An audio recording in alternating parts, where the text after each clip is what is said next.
Let's talk about something else that not very many people know about. Now, generally, one of the many issues we must be willing to face in our lifetime is, issues concerning our health. Now, on Breakfast Central, we are looking to enlighten you on the disease called Scleroderma. It's an autoimmune connective tissue and rheumatic disease that causes inflammation on the skin and other parts of the body.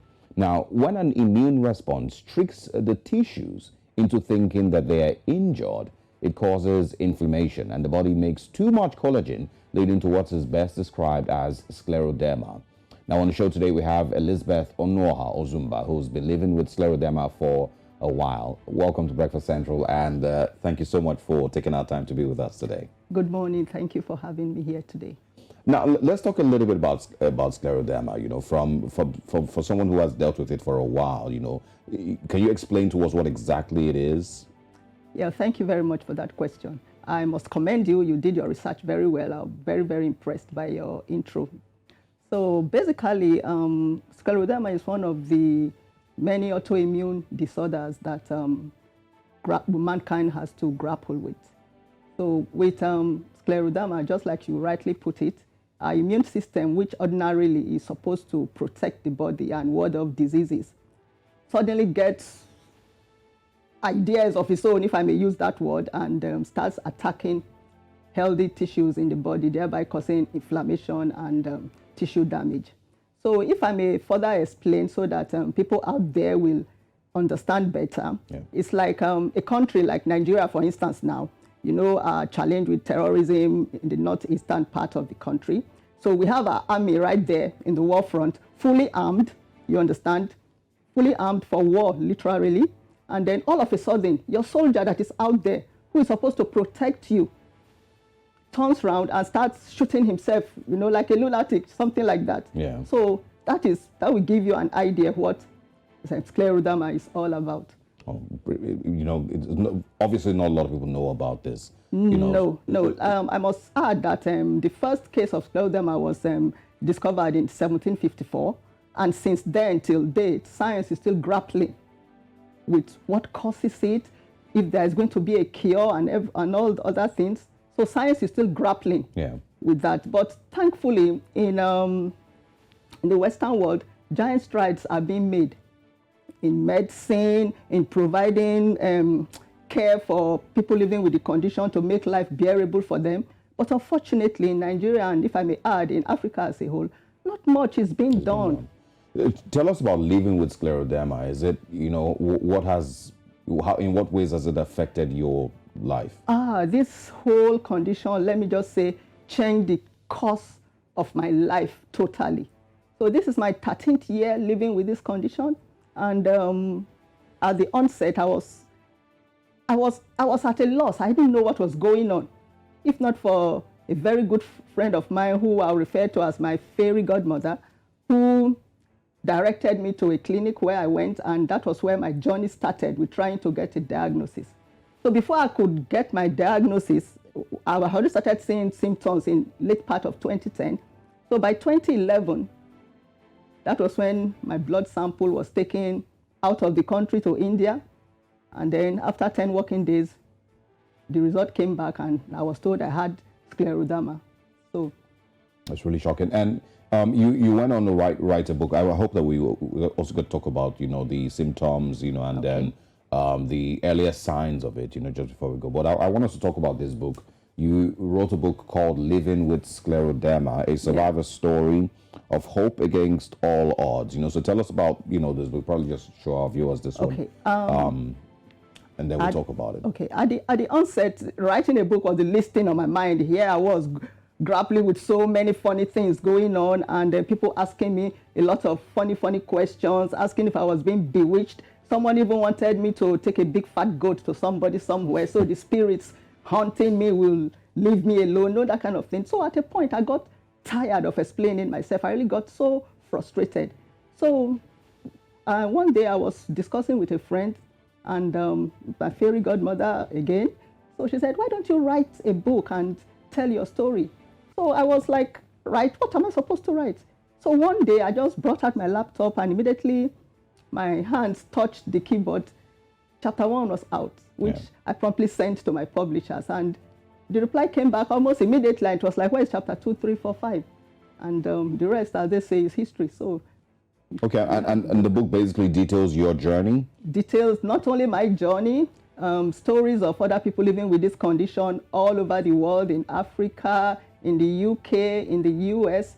So there are people I met online and we bonded. They've never met me, but they trusted me, shared their story with me, and gave me the permission to tell it as it is. That's interesting. Have you met anyone in Nigeria also dealing with it? Yeah, we have a little community in Nigeria here. We have a WhatsApp group.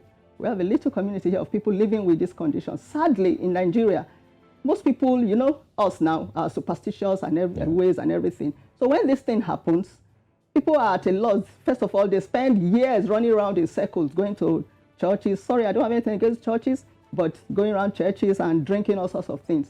So when it gets too critical, that's when they now come out and go to the hospital. So by then, so much damage has been done. So we have a little community on WhatsApp group of people living with this condition. And as I'm talking to you now, people are being diagnosed almost on a daily basis with scleroderma. And what are the biggest misconceptions about it? You know, because it will come with some stigma. So what are the misconceptions? Yes, you know, like the people think that, you know, it can be transmitted, you know, if you hug the person or anything like that. No, you know, the funny thing is scleroderma is not contagious. Yeah. It is not contagious. So most people living with this condition, in order to, if I may say, wrestle this monster down, they have to be given immunosuppressant medications. You understand? So this immunosuppressant is not even a drug to cure scleroderma. It's just to calm down the overactive immune system, which is the problem here. Yeah. So the immune system is overactive, it's producing too much collagen. And this collagen is being deposited underneath the skin, which causes the skin to thicken and harden. So most people see someone living with this condition and they see the damage that's been done. They think that if they come close to you, they will catch something. But sadly, scleroderma patients are at risk. Yeah. Because as I'm here, my immunity is almost non-existent because my immune system is trying to kill me. And in order to save myself, literally, I have to suppress it. Yeah. So which means I become a walking magnet out there. Flu passes, I catch it. Anything passes, I catch it. So most people don't know these things. We are at the mercy of mankind, if I may use that word. Yeah. So scleroderma is not contagious. You can't catch anything from me. Instead, I am at risk of catching something from you. So most people don't understand these things. So immediately after writing, and people got to read and understand everything going on, I got calls. People literally apologized. Oh, Elizabeth, we are so sorry how we treated you sometime in the past, you know, stuff like that. So now I actually get hugs. People actually come close. Even when I'm eating, people actually take the spoon and eat, you know. So is the Nigerian government aware of the prevalence of scleroderma? And, you know, are there you know, things that the government has been able to do?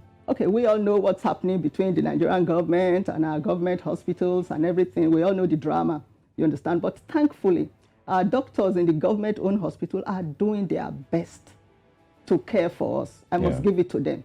These are people who have to work under very challenging conditions in this country. So they are doing their best. They are doing their best for us within the So just before we go, I want to also talk about the earliest signs for someone who is still in their maybe teenage years or even earlier, you know, that might be dealing with this, but they're not sure yet. Okay, like scleroderma is no respecter of person. Children have it. Yeah. Teenagers have it. Adults have it. Now, for me, it differs from individual to individual. It's not one size fits all kind of thing. So for me, at the onset, I noticed a stiffness on my right hand. I couldn't bend my wrist. I was having a throbbing pain round the clock. I wake up in the morning, my fingers are inflamed like sausages. Yeah. And then before the whole day goes over, it comes to normal. So that's what I was dealing with from the last quarter of 2010 till early 2011 before I got my diagnosis. And by then, it has progressed. My skin in some parts of my body became thick and hard.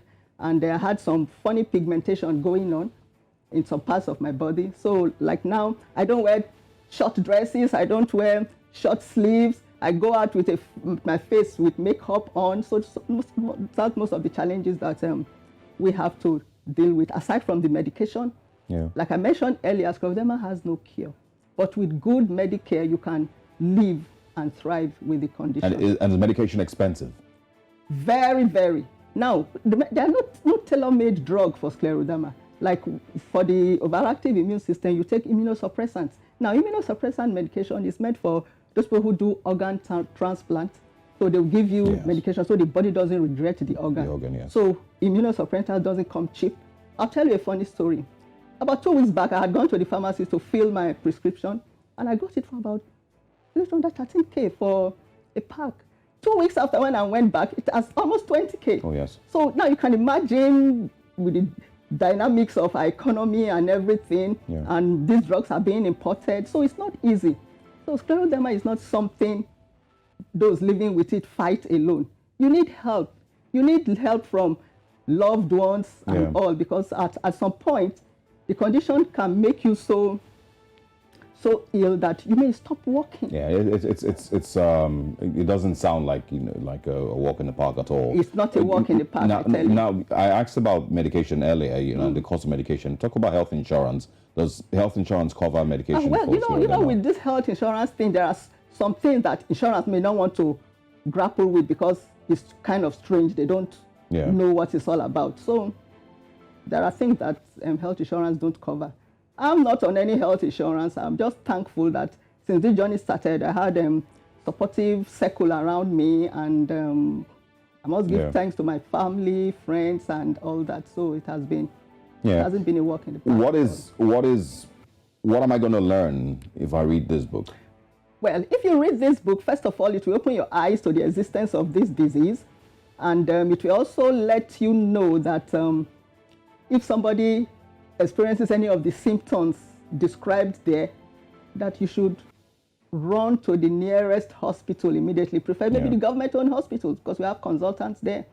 So that is what I'll tell you, that you are not being haunted by witches or wizards. Village people somewhere are not after you. Nobody has your voodoo doll somewhere sticking pins and needles on it. No.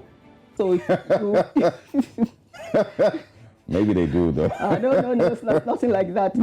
Because this is the thing. If nobody took the black goats to the dibia, how are we sure that's not the cure? It's not the cure, for goodness sake. I mean, we wouldn't know if we don't try. No. Well, I don't know, but it's not. I don't think any of those, because I've seen people who this thing really did massive damage to. Yeah. And they've spent years without seeking medical attention. No, I totally understand. But, that's the book, Living with Scleroderma, a survivor story of hope against all odds. And, of course, this morning we've been speaking with Elizabeth Onuoha-Ozumba. She is, of course, I don't know if to say a survivor, but, I mean, she's someone living with scleroderma. Yeah, living and thriving with it, trying to live my best life with it.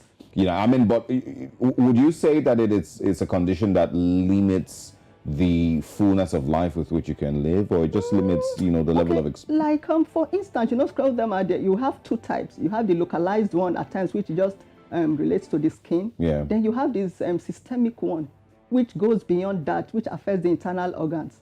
So imagine your internal organs getting thick and hard. So it could lead to organ failure. So which means scleroderma is very life-threatening, and it could lead to death. Yeah. So it's a life-threatening condition. And what would you advise for people who maybe do not have the resources, that you might have to take care of this condition? I have the resources. I'm just grateful that I came out openly and got support somehow. Yeah. So it's not that I have a pot of gold somewhere and I just go there and do my thing. No, nothing like that. So, like, for people who don't have the resources, I'll advise people to come out. Yeah. You come out. You don't be ashamed. Come out. Say something. Go to the hospitals and then talk with your doctors. I'm sure they will find a way around getting treatment for you. Yeah. Because there are some people I know who last time I was in the clinic, the doctors actually come together and do one or two things for patients. Yeah. Okay. So it's not easy at all. Quickly, let's talk about where we can find this book. Okay, we have the book in some pharmacies. I don't know if I'm going to do free advert. No. But we have some pharmacies around. Yeah, okay. We have in Abuja, and my phone number is in the book. I can be contacted directly. Okay, brilliant. So it's it's in any pharmacy. I think in major pharmacies across the city. Across the city, And yeah. even outside Lagos, you can find out Yes. more about living with scleroderma, And the survivor it's also story. internationally too. Oh, okay, brilliant. And of course, thank you very much to Elizabeth Onuoha-Ozumba. Thank you so much for having me. For stopping by, for sharing your story with us, and for being so cheerful with it while we discuss this.